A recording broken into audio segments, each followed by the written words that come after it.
ఏడ్చే ఏడుపులు చాలా రకాలు ఉంటాయి. అవునండి, పిల్లలు ఏడ్చే ఏడుపుల్లో చాలా రకాలు ఉంటాయి.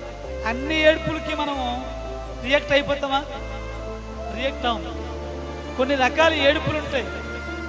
ఆ కొన్ని రకాల ఏడుపులు ఎలా ఉంటాయంటే వెంటనే తల్లి వాటికి రియాక్ట్ అయిపోతుంది, వెంటనే తండ్రి వాటికి రెస్పాండ్ అయిపోతారు. అయ్యో వీడికి ఏదో అయ్యింది, వీడు చాలా గట్టిగా ఏడుస్తున్నాడు, వీడికి లోపల ఏదో జరుగుతుంది, ఎక్కెక్కి ఏడ్చేస్తున్నాడు అని మనం గమనించినప్పుడు వాడిని తీసుకుని మనం దగ్గర తీసుకుని ఏమైందిరా, ఏంటి, ఏమైనా లోపల ఏమైనా జరుగుతుందా, ఎక్కడైనా ఏమైనా బాధ ఉందా, ఎక్కడైనా ఏమైనా నొప్పి ఉందని చెప్పేసి అడుగుతూ ఉంటాం.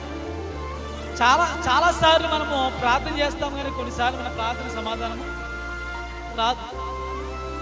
జాగ్రత్త గమనించండి, మన ప్రార్థన ఎట్లా ఉండాలంటే ఏమండి, మూలుగుతో కూడిన ప్రార్థనగా ఉంటే ఖచ్చితంగా దేవుడు ఏం చేసి చెప్పండి, హక్కును చేర్చుకుంటాడు, దానికి సమాధానం ఇస్తాడు. దేవునికి స్తోత్రం చెప్పండి గట్టిగా, హల్లెలూయా.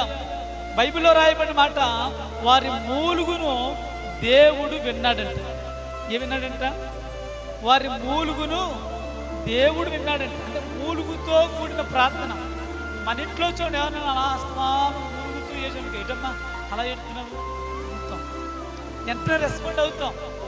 అప్పుడప్పుడు చూడండి, పిల్లలు కొట్టినప్పుడు కొట్టిన దెబ్బ చెందెబ్బ అయినా కొన్నిసార్లు అలా మూలుగుతూనే ఉంటారు.